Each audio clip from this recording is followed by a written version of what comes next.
여호와께서 우리에게 내리신 진노가 크도다. 아멘. 할렐루야. 오늘 열왕기하 22장 8절에서 13절까지 말씀을 가지고 돌아가자라는 제목으로 우리 함께 말씀의 은혜를 나누고자 합니다. 저희는 지금 지난 2주 동안 사도행전을 말씀을 통해서 우리의 기본기가 무엇인지 지금 깨닫고 살펴보고 있습니다. 첫 번째는 사도행전 6장에서 살펴본 것처럼 우리의 기본기는 다른 것이 아니라 말씀과 기도라고 말씀을 드렸죠. 그리고 지난주에는 사도행전 12장 말씀을 가지고 기도의 능력, 권능이 무엇인지, 두나미스가 어떤 것인지에 대해서 함께 은혜를 나눴습니다. 오늘은 그 세 번째 시간으로 오늘 이 시대를 살아가는 가운데 있어서 우리에게 있어서 하나님의 말씀이 왜 이렇게 중요하신가, 오늘 성경과 그리고 역사를 살펴보면서 함께 은혜를 나누고자 합니다. 아마도 많은 분들이 여러 설교자를 통해서 개혁주의 혹은 개혁교회라는 말들을 들어보셨을 것입니다. 개혁이라고 하니 특별히 아마 딱 단어를 듣는 순간 여러분들 머릿속에는 종교개혁이라는 단어가 떠오르실 것입니다.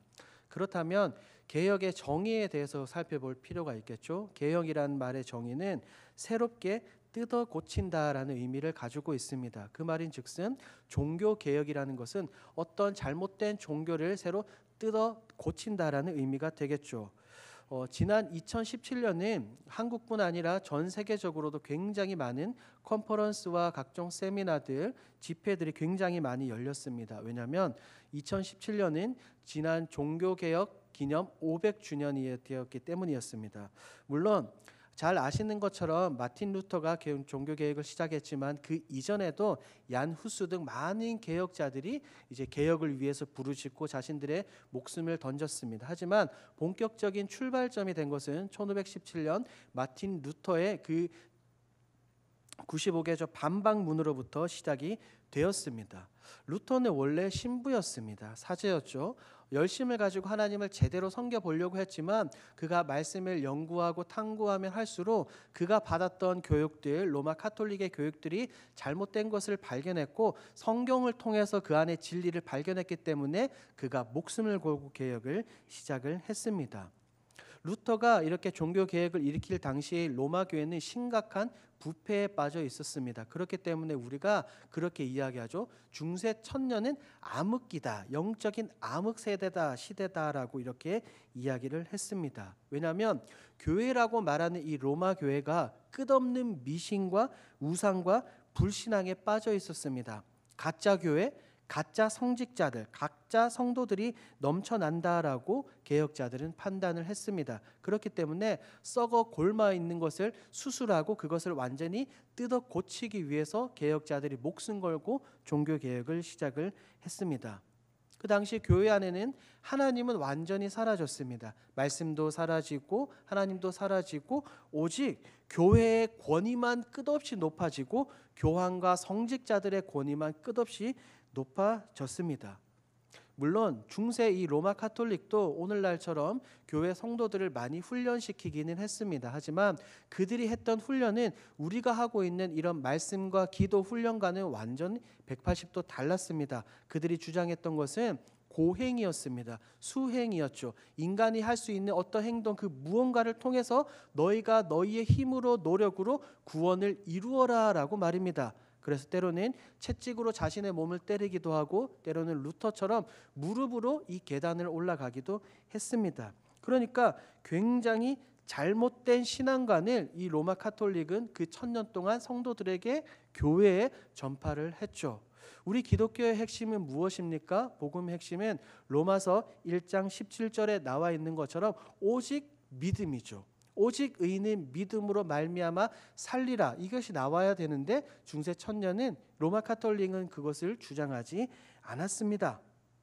오직 믿음과 은혜는 완전히 사라졌습니다. 그래서 성도들이 죄를 지으면 우리가 예수 그리스도의 보혈을 의지하고 하나님께 회개하며 나아가는 것이 아니라 죄를 지으면 곧장 성당으로 갑니다. 그래서 신부와 사제를 만나서 고해 성사를 합니다. 제가 이런 죄를 저질렀으니 용서해 주십시오라고 요청하면 신부는 너의 죄가 사하여 졌노라라고 이야기를 합니다. 그러니까 모두가 잘못되고 모두가 헛되고 헛된 전통으로 교회가 달려갔고 헛된 전통으로 성도가 신앙생활을 하고 있었습니다. 그러니 여기서 우리가 알 수 있는 것이 하나 있겠죠. 무엇이냐면 우리 모든 성도들은 끊임없이 앞선 자들, 특히 말씀 맡은 자들과 특별히 구역장들 혹은 교구장들을 위해서 기도해 줄 필요가 있습니다. 더불어서 주일학교 교사 선생님들까지 말이죠. 왜냐하면 잠시 설명을 드린 것처럼 앞선 리더자들이 제대로 하나님의 말씀을 증거하지 못하면 따라오는 그 양무리들을 어떻게 됩니까? 천국으로 이끌어가는 것이 아니라 하나님과 정반대인 지옥으로 이끌어가는 경우가 너무나 많습니다. 그렇기 때문에 반드시 우리 길동교회 성도들은 앞선 말씀 맡은 자들과 리더자들과 이런 분들을 위해서 반드시 기도해 주셔야 됩니다. 이처럼 종교개혁자들은 부패한 교회를 다시 새롭게 하기 위한 하나님의 은혜를 갈망하고 사모하는 마음이 있었습니다. 그래서 끊임없이 성경을 연구하고 공부를 했죠. 성경을 연구하고 공부를 하다 보니까 그들의 눈을 가리고 있던 로마 카톨릭의 비늘이 서서히 벗겨지기 시작을 했습니다. 그래서 성경을 있는 그대로 우리가 받아들이고 성경 말씀에 순종해야 된다라고 이 개혁자들이 주장을 했습니다. 그렇기 때문에 종교개혁은 한번 따라해 보실까요? 성경을 바로 보는 운동. 그렇습니다. 이 종교개혁은 다른 것이 아닙니다. 뭐 유창한 구호나 이런 것들이 아니라 성경을 그저 있는 그대로 바르게 우리가 바라보는 그런 운동이었습니다. 놀랍고 재미있는 것은 뭐냐면 그 시대 당시에 이처럼 예배가, 또 다른 말로는 그들을 미사라고 하죠. 이 신부들이 미사를 집행을 하는데 라틴어로 이 미사를 집행합니다. 더 재미있는 것은 이 미사를 집행하는 그 신부 사제조차 라틴어를 모른다는 거예요. 그러니까 이 신부도 모르고 성도들도 모르니까 이 여기에서 설교자가 무슨 말을 하든지 서로 알아들을 수 없는 그런 상황에 총체적 난국에 빠져 있었습니다. 그러니까 보십시오. 제대로 된 신학적인 훈련도 없고 성경도 모르니까 누구나 이 자리에 서서 하나님의 말씀을 증거할 수 있죠. 그래서 유행했던 것이 바로 성직 매매입니다. 돈을 주고 이 신분직을 사는 겁니다. 내가 돈만 있으면 사제가 돼서 신부가 돼서 이곳에서 말씀 아닌 뭐 말씀을 하고 또 성도들에게 그 돈을 걷는 거죠. 신부뿐만 아니었습니다. 성도들도 라틴어로 이 미사가 집행되어졌기 때문에 무슨 말을 하는지 도무지 알 수가 없었습니다. 그러니 교회 내에서는 어떻게 했냐면 여러분들 성화, 뭐 멋진 그림들, 성경 그림들 보셨죠? 그런 것들, 그리고 성상, 성경에 있는 뭐 인물들을 동상이나 형상으로 만들었죠. 그리고 우리 개혁 교회에는 없지만 성당에 가보면, 여러분 혹시 가보셨는지 모르겠지만 옆에 보면 창문들이 굉장히 많습니다. 앞과 옆과 뒤에 창문들이 굉장히 많고 거기에 그림이 그려져 있죠. 어떤 그림이 그려져 있습니까? 그렇죠. 성경에 관한 내용들이 그려져 있어요. 왜 그렇게 로마 카톨릭이 그렇게 했냐면 성도들이 성경을 읽을 수가 없으니까 성경에 나오는 내용들을 너희들이 그림으로 봐라. 이 그림을 보고 좀 알아라 하는 그런 의미에서 이 스테인드 글라스 이렇게 화려하게 해 놓았습니다. 그리고 그냥 뭐 예수님에 관한 그림만 있는 것이 아니라 거기에는 지옥의 무서운 심판의 그림도 그려져 있었죠. 그렇기 때문에 성경을 알지 못하는 사람 성도들은 어떻게 됩니까? 저기 무시무시한 지옥에 가지 않기 위해서 하나를 사야 됩니다. 그것이 바로 면죄부죠. 그래서 이 독일에 아주 굉장한 언변쟁이였고 말쟁이였던 요한 테첼이라는 사람이 있습니다. 그 사람은 전국을 돌아다니면서 면죄부를 판매하는 그런 사람이었어요. 그래서 그 사람이 이런 소리를 했습니다. 헌금함에서 동전이 땅그랑하는 그 동전 소리가 울릴 때 당신들 조상들의 영혼은 연옥에서 빠져나갈 것이다. 헌금이 땡그랑할 때 당신들의 죄가 사해질 것이다 라고 그렇게 선동하고 다녔습니다. 그러니 성경을 보지 못하는 성도들은 어떻습니까? 나의 죄를 해결하기 위해서 우리의 조상들을 연옥에 있고 지옥으로 보내지 않고 천국에 보내기 위해서 끊임없이 면죄부를 살 수밖에 없었죠. 그러니까 이 중세 때는 로마 카톨릭은 너무나도 부패해 있고 타락해 있었습니다. 성도들 역시 굉장히 수동적일 수밖에 없었습니다. 그래서 오늘날 우리는 서로에게 질문을 해볼 수 있죠. 당신은 구원받았습니까? 라고 질문을 하면, 제가 만약에 질문을 던진다면 아마 그 질문을 듣는 사람은 예, 저는 구원을 받았습니다 라고 분명하게 대답을 하실 것입니다. 그런데 성경도 모르고 말씀도 제대로 못 들으니 이 당시에 당신은 구원받았습니까? 라는 질문을 던지면 성도들은 이렇게 대답했습니다. 제가 구원받았느냐고요? 저는 잘 모르겠어요. 저 신부님에게 가서 한번 물어보시겠어요?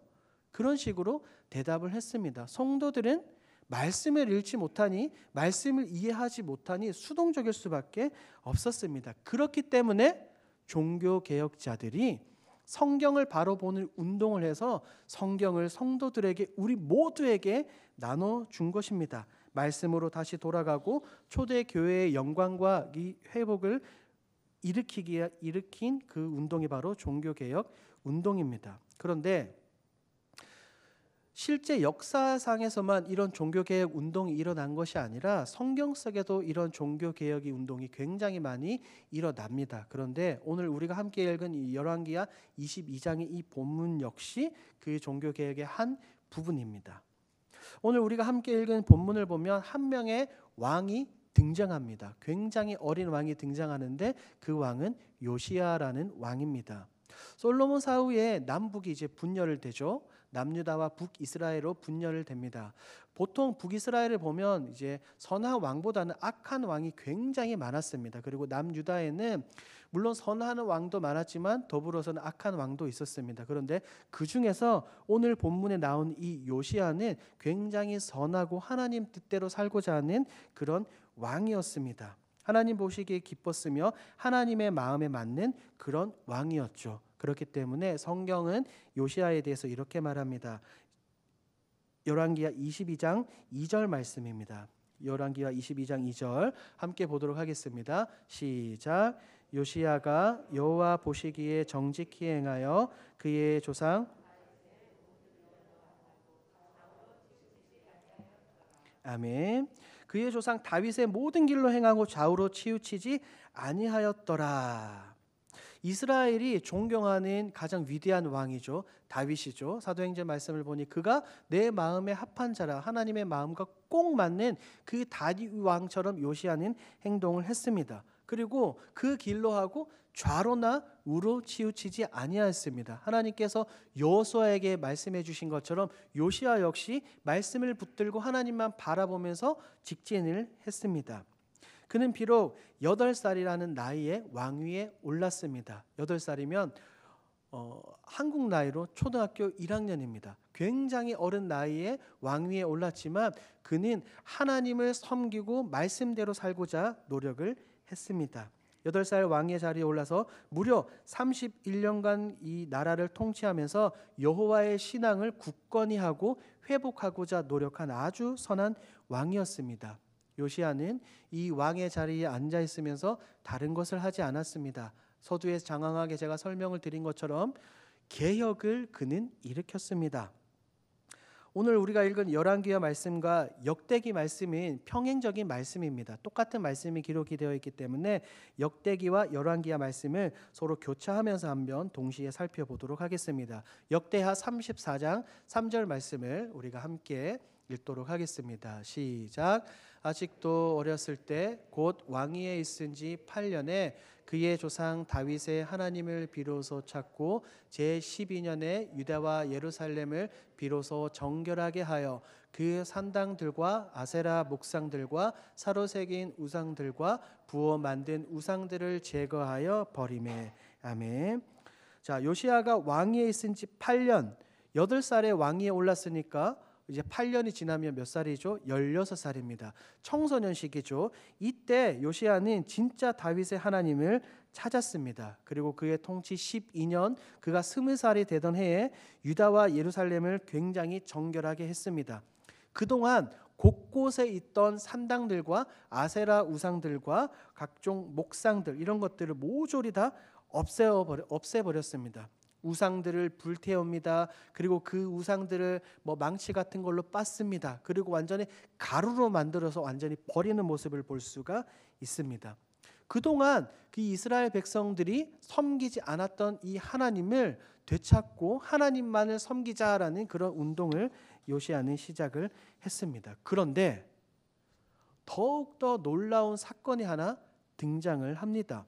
성전을 수리할 때 일어난 일입니다. 역대하 34장 14절 말씀도 우리가 함께 보도록 하겠습니다. 역대하 34장 14절 말씀입니다. 제가 읽어드리도록 하겠습니다. 무리가 여호와의 전에 헌금한 돈을 꺼낼 때에 제사장 힐기야가 모세가 전한 여호와의 율법책을 발견하고, 그러니까 연보함이죠. 헌금함에서 이 돈을 꺼낼 때 제사장이 무언가를 발견하는데 그것이 바로 모세가 전한 율법책이죠. 모세가 전한 율법책은 바로 모세오경을 이야기를 합니다.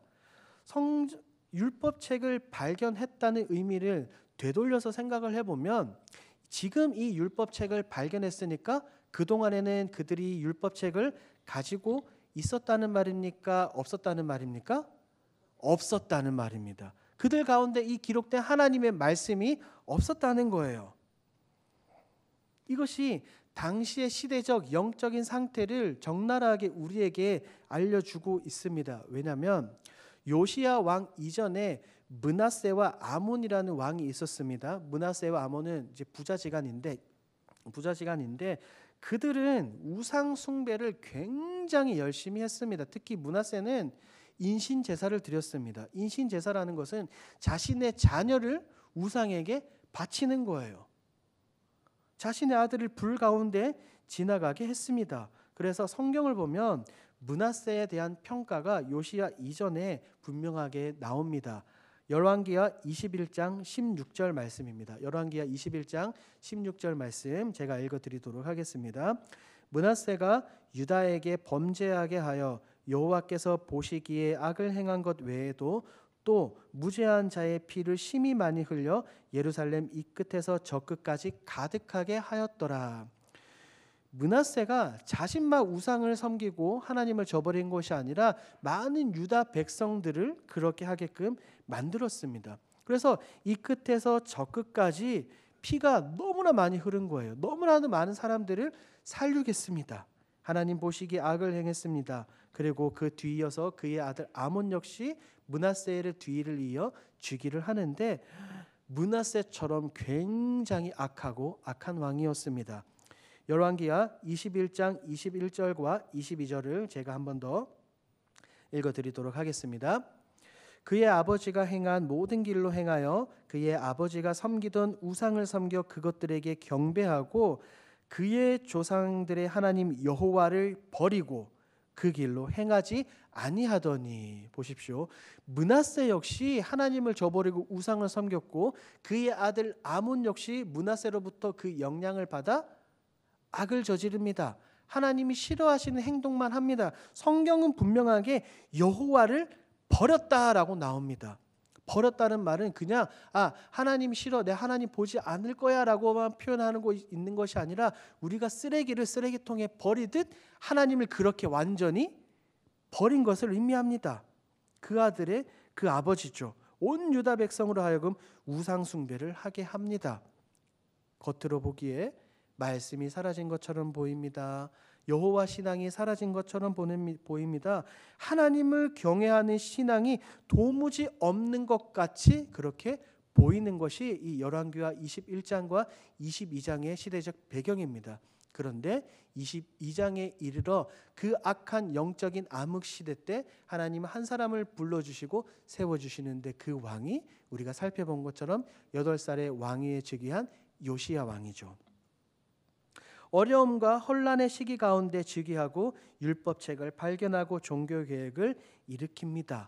더욱이 놀라운 것은 이 요시야는 율법책을 발견하고 난 이후에 이런 행동을 하죠. 열왕기하 22장 11절 말씀입니다. 열왕기하 22장 11절 말씀 우리 성경책을 보면서 함께 읽도록 하겠습니다. 시작. 왕이 율법책의 말을 듣자 곧 그의 옷을 찢으니라. 왕이 율법책의 말을 듣자 곧 그의 옷을 찢으니라. 아멘. 율법책을 발견하고 그것을 낭독하게 하고 이제 듣기 시작을 합니다. 이 말씀을 듣자 곧 듣자마자 요시야는 자신의 옷을 찢습니다.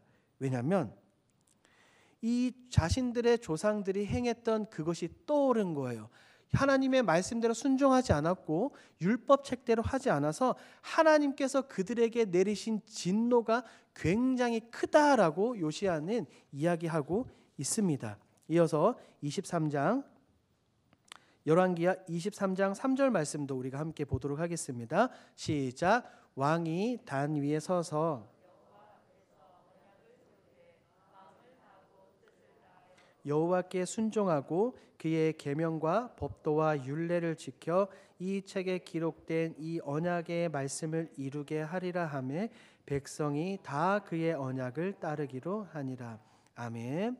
요시야는 율법책의 말씀을 듣고 자신의 옷을 찢습니다. 그리고 온 백성에게 이 하나님의 말씀을 듣게끔 합니다. 그래서 3절에서 말하고 있는 것처럼 여호와 앞에서 하나님 앞에서 백성들과 다시 한번 언약식을 체결하는 말씀을 볼 수가 있습니다. 그때 요시야뿐 아니라 모든 백성 역시 알겠습니다. 우리도 따라서 언약을 따르겠습니다. 하나님만 섬기겠습니다. 라고 그들이 고백을 합니다. 이런 고백은 제가 성경을 보면서 마치 여호수아와 이렇게 여호수아가 겹쳐져서 보였습니다. 여호수아 24장 말씀을 보니까 여호수아가 이제 곧 죽을 날이 되매 세겜의 장로들과 모든 백성들을 모으고 그가 선포하죠. 너희는 오늘 선택해라. 우상을 섬길 것인가 하나님을 섬길 것인가 선택해라. 그런데 나와 내 집은 오직 여호와만 섬길 것이다 라고 이야기할 때 백성들 역시 아닙니다. 우리 역시 오직 하나님만을 섬기겠습니다 라고 그들이 약속을 하죠. 그 언약의 징표로 큰 돌을 세워서 약속을 했습니다. 마찬가지로 여호수아 말씀과 이 열왕기하 말씀이 평행 같은 그런 말씀입니다. 우리 사랑하는 길동의 성도 여러분, 저는 우리 모든 성도들이 다른 것이 아니라 요시야가 말씀을 듣고 언약을 듣고 율법을 듣고 개혁을 일으킨 것처럼 여러분들 역시 살아계신 하나님의 말씀을 듣고 여러분들의 개인과 가정과 삶 속에 진정한 개혁이 일어나기를 주님의 이름으로 축복합니다. 개혁은 다른 것이 아닙니다. 개혁은 다른 것이 아니라 말씀과 기도가 우리의 삶의 중심이 되는 줄 믿습니다. 여러분들 오뚜기 아십니까? 오뚜기? 아이들이 가지고 노는 장난감이죠. 아무리 힘이 세고 아무리 튼튼한 사람이 오뚜기를 때리고 발로 차고 망치로 때리고 깨물고 한들 오뚜기는 결국 어떻게 됩니까? 무조건 일어나게 돼 있습니다. 오뚜기가 왜 일어나게 돼 있죠? 그 중심에 무거운 추가 있기 때문입니다. 마찬가지로 우리 가운데 우리의 심령 가운데 이런 말씀의 추, 무거운 중심의 말씀의 추가 있으면 우리는 넘어질지언정 완전히 엎드러지지 않는 줄 믿습니다. 넘어지더라도 우리는 곧장 다시 일어날 수 있는 힘을 얻을 수 있습니다. 그렇기 때문에 시편 기자는 시편 37편 24절에서 이렇게 고백을 하고 있습니다. 우리 함께 읽도록 하겠습니다. 시작. 그는 넘어지나 아주 엎드러지지 아니함은 여호와께서 그의 손으로 붙드심이로다. 아멘. 분명하게 말합니다. 넘어지기는 하지만 완전히 꼬꾸라지지 않습니다. 엎드러지지 않습니다. 왜 그렇죠? 누가 우리를 붙잡아 주기 때문에 여호와 하나님께서 우리를 붙들어 주시기 때문입니다. 2020년 1월 24일입니다. 2020년 1월 24일 날 코로나가 한국에 시작이 되었습니다. 왜냐하면 제가 그때 이제 청년들을 데리고 일본으로 단기 선교로 나가는 그 주간이었습니다. 코로나가 지금 거의 3년째 이렇게 계속 지속되고 있습니다. 백신도 개발이 되었고 이제 코로나 증세가 많이 완화되었다고는 하지만 아직은 굉장히 많은 사람들이 힘들어하기도 합니다. 이 코로나19가 터지고 많은 성도들이 굉장히 힘들어하고 절망에 빠지기도 하고 때로는 이 신앙의 자리, 예배의 자리 혹은 교회를 떠나기도 합니다. 혹여나 그런 성도들이 있다면 그런 성도들에게 가장 필요한 것이 무엇일까요? 그런 성도들에게 위로의 권면도 필요하고 그들에게 기도해 주는 것도 필요하겠지만 그들이 다시 신앙을 회복할 수 있는 유일한 길은 말씀밖에 없는 줄 믿습니다. 유다의 회복은 말씀으로부터 시작이 되었습니다. 그리고 제가 서두에 말씀을 드린 것처럼 이 중세 때 일어난 종교개혁 역시 다른 것이 아니라 말씀의 회복부터 시작이 되었습니다. 하나님의 말씀을 바로 아는 것부터 신앙은 시작이 됩니다. 그렇기 때문에 이 마틴 루터는 로마서 1장 17절 말씀을 붙들고 종교개혁을 일으켰습니다. 로마서 1장 17절 말씀 제가 읽어드리도록 하겠습니다. 복음에는 하나님의 의가 나타나서 믿음으로 믿음에 이르게 하나니 기록된 바 오직 의인은 믿음으로 말미암아 살리라 함과 같으니라. 아멘. 우리 함께 읽어볼까요? 로마서 1장 17절 시작. 복음에는 하나님의 의가 나타나서 오직 의인은 믿음으로 말미암아 살리라 함과 아멘. 루터는 이 말씀을 붙들었습니다. 성경이 말하고 있는 것을 그대로 받아들이고 그대로 따른 거죠. 그렇기 때문에 그가 목숨을 걸고 종교개혁을 시도할 수 있었습니다. 저는 굉장히 좋아하는 믿음의 조상들이 있습니다. 청교도라고 하는 분들인데 그들은 성경 외에서 성경 밖에서 만날 수 있는 가장 거룩한 그리스도인들이라는 칭호를 받습니다. 왜 청교도들이 중요하고 그들의 이제 믿음이 중요하냐면 그들은 철저하게 말씀을 있는 그대로 받아들이고 그 말씀을 붙들고 세상을 살아가려고 노력한 믿음의 선배들입니다.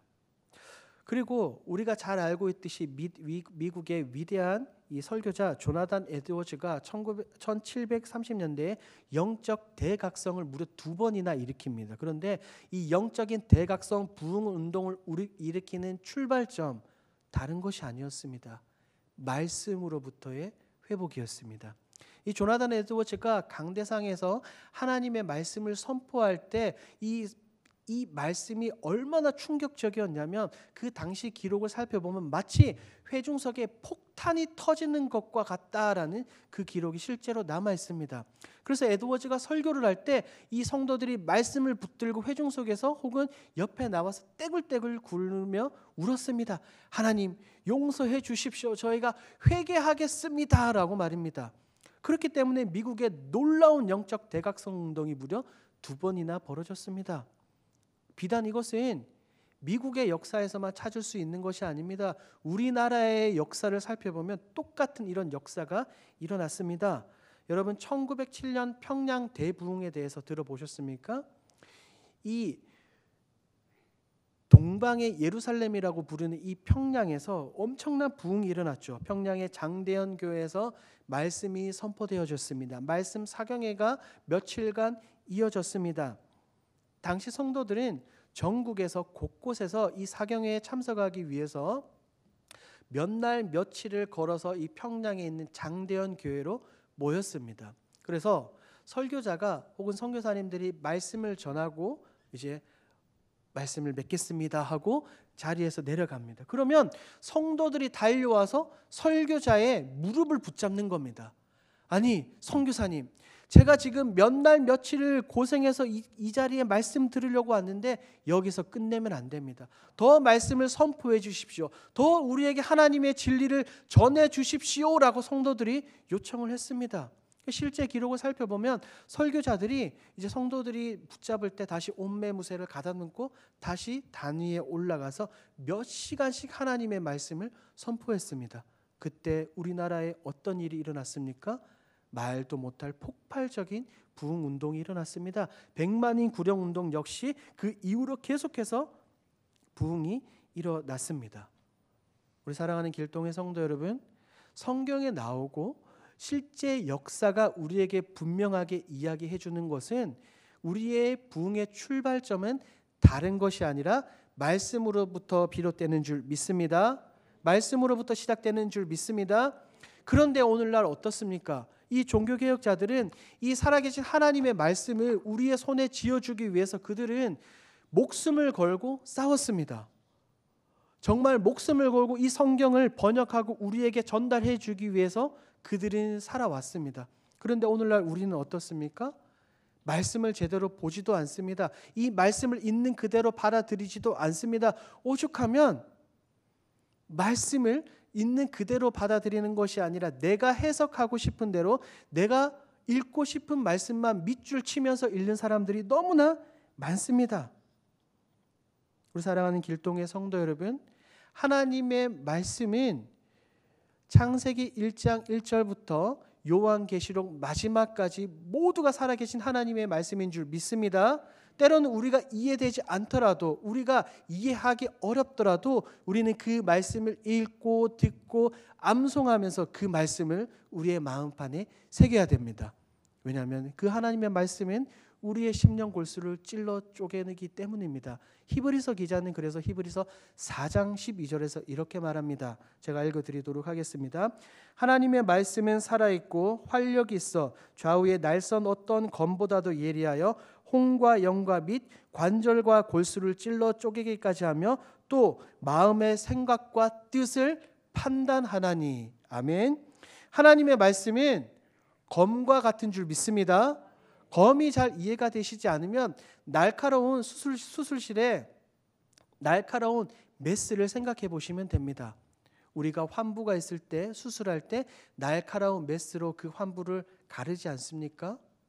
그것처럼 하나님의 말씀은, 진리의 말씀은 죄인된 우리를 찔러 쪼개며 다시 회복시키고 우리를 다시 하나님 앞에 거룩한 모습으로 인도해 줍니다.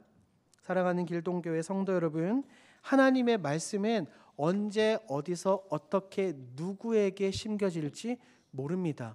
오늘 성경을 보니까 요시야가 성전을 수리하면서 헌금함에 헌금을 꺼내면서 율법책을 발견했죠. 그리고 우리 기독교 역사상 위대한 성자라고 불리는 어거스틴 역시 굉장히 허랑방탕한 생활을 하다가 문득 들리는 소리에 성경을 찾았습니다. 로마서 13장 13절 말씀을 듣고 그가 완전히 변화되어서 하나님께 헌신한 사람이 되었습니다.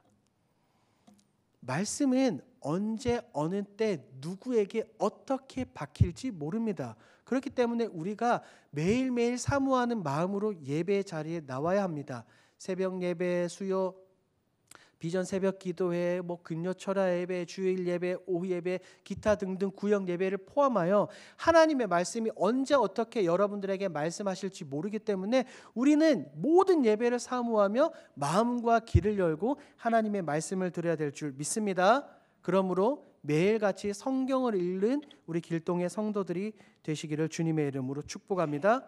그리고 여기서 덧붙여서 한 가지 보너스로 말씀을 드리면, 요즘에 스마트폰이 굉장히 많이 활성화되어 있지 않습니까? 그래서 여러분들이 매일매일 성경을 읽으시고 성경의 은혜 받은 구절들을 가능하시면 여러분들이 속한 구역원들 혹은 전도회들에게 이렇게 복사해서 전달해 보시면 어떻겠습니까? 왜냐하면 하나님의 말씀이 언제 어디서 누구에게 어떻게 박힐지 모르기 때문입니다. 그리고 성전에서 율법책을 발견하고 옷을 찢으며 회복을 시도한 요시야를 넘어서서 우리 사랑하는 길동의 성도 여러분들은 옷을 찢는 데 그치는 것이 아니라 마음을 찢기를 주님의 이름으로 축복합니다. 요엘서 2장 13절에는 이렇게 기록이 되어 있습니다. 요엘서 2장 13절, 우리 마지막으로 큰 목소리로 함께 읽도록 하겠습니다. 시작. 너희는 옷을 찢지 말고 마음을 찢고 너희 하나님 여호와께로 돌아올지어다. 그는 은혜로우시며 자비로우시며 노하기를 더디하시며 인애가 크시사 뜻을 돌이켜 재앙을 내리지 아니하시나니. 아멘. 분명하게 이야기합니다. 너희는 옷을 찢지 말고 그것을 넘어서서 마음을 찢으라라고 말입니다. 마음을 찢는다는 것은 말씀을 통해서 진리의 말씀을 깨닫는 것을 통해서 우리의 마음이 뜨거워지는 것을 이야기합니다. 우리의 마음이 뜨거워져서 이전에 거룩하지 못했던 죄된 모습들은 완전히 벗어버리고 의와 진리와 거룩으로 옷 입은 새 사람이 되는 것입니다. 회개하며 하나님 앞에 돌아와 말씀으로 무릎 꿇는 것을 의미합니다. 예수님이 돌아가시고 예수님의 부활 이후에 엠마오로 내려가는 두 제자를 여러분 기억하십니까? 그들이 두 제자들이 엠마오로 내려갈 때 부활하신 예수님께서 그들에게 나타나셨습니다. 그래서 그들에게 말씀을 풀어서 설명을 해 주시죠. 그들의 두 제자 가운데 예수님께서 말씀이 풀어주시고 그들의 심령 가운데 말씀이 심겨졌을 때 그들은 이렇게 이야기했습니다. 우리 속에서 마음이 뜨겁지 아니하더냐? 우리 속에서 마음이 뜨겁지 아니하더냐? 우리 속에서 마음이 뜨겁지 아니하더냐? 할렐루야. 진실된 하나님의 말씀을 받고 그 말씀을 마음판에 새긴 사람들의 반응이 바로 이것입니다. 하나님의 말씀을 들음에 그치는 것이 아니라 그 말씀을 듣고 우리의 심령이 뜨거워져야 되는 줄 믿습니다. 모든 예배 때마다 말씀을 들으며 우리의 심령이 뜨거워져서 하나님 앞에 꿇어 엎드리시는 우리 사랑하는 길동의 성도들이 되길 주님의 이름으로 축복합니다. 말씀의 결론을 맺도록 하겠습니다. 오늘 말씀의 제목은 돌아가자입니다. 무엇으로 돌아가야 되는 것을 의미하냐면 우리가 말씀으로 다시 돌아가자는 것을 의미합니다. 종교개혁 시대 당시 때 참된 구호 중에 하나가 바로 이것이었습니다. 아드 폰테스라고 이야기하는 라틴어였습니다. 아드 폰테스. 그것은 근원으로 돌아가자, 근본으로 돌아가자라는 의미였습니다. 여기서 말하는 근본은 다른 것이 아니라 살아계신 하나님의 말씀이죠. 개혁자들은 말씀을 붙들었기 때문에 타락한 이 교회를 다시 수술하고 다시 회복시켰습니다. 말씀으로 돌아가서 요시야처럼 옷과 마음을 찢을 때 우리는 다시 회복될 수 있는 줄 믿습니다. 하나님의 말씀이 살아 움직이기 시작할 때 우리 길동교회 가운데 감당치 못할 놀라운 부흥과 축복이 임하게 될 줄 믿습니다. 내가 먼저 내 영혼을 찔러 쪼개는 이 하나님의 말씀을 사모하며 더 나아가서는 이 내게 주신 이 은혜를 나 혼자만 간직하는 것이 아니라 우리 모든 성도들과 함께 나누며 나아가는 우리 사랑하는 길동의 모든 성도들이 되길 주님의 이름으로 축복합니다. 아멘. 이 시간 찬송가 546장 오늘 들은